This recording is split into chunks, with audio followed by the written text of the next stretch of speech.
Hi weavers, ఈరోజు నేను mutton biryani చేస్తున్నానమ్మా. 1 kilo mutton తీసుకున్నాను.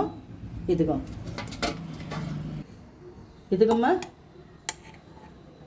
5 పచ్చిమిరపకాయలు, 4 ఇలాచి పట్ట, 4 మిరియాలు, 4 బిర్యానీ ఆకు, స్టార్ 2 వేసి దంచి బ్లెండ్ చేసి వేస్తున్నానమ్మా.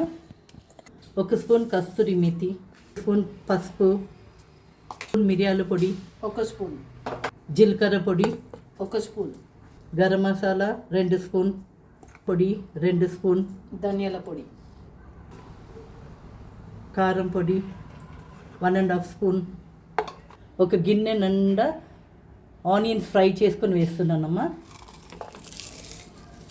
మాంసంకి తగినంత ఉప్పు 1 స్పూన్, కొంచెం పుదీనా, కొంచెం కొత్తిమీర, 3 స్లిట్ చేసిన పచ్చిమిరపకాయ, 3 స్పూన్ల నూనె, 2 స్పూన్ల పెరుగు, నిమ్మకాయ వేస్తున్నాను, సగం గ్లాస్ పాలమ్మ. స్టవ్ వెలిగించానమ్మా. 2 విజిల్కి ఆఫ్ చేసేద్దాం. ఇదిగో కలిపి పెట్టేసినాను. జింజర్ గార్లిక్ పేస్ట్ వేస్తున్నానమ్మా. 1.5 స్పూన్, 1.5 లీటర్ నీళ్ళు పోసుకున్నానమ్మా. ఇప్పుడు ఒక 2 వేస్తున్నాను. 3 పట్ట, 3 ఇలాచి, 4 లవంగులు, కొంచెము సాజీరా, కొత్తిమీర, కొంచెం పుదీనా, పచ్చిమిరపకాయ స్లిట్ చేసి వేసుకున్నాను. కొద్దిగా నూనె 2 స్పూన్స్, 1 స్పూను ఉప్పు.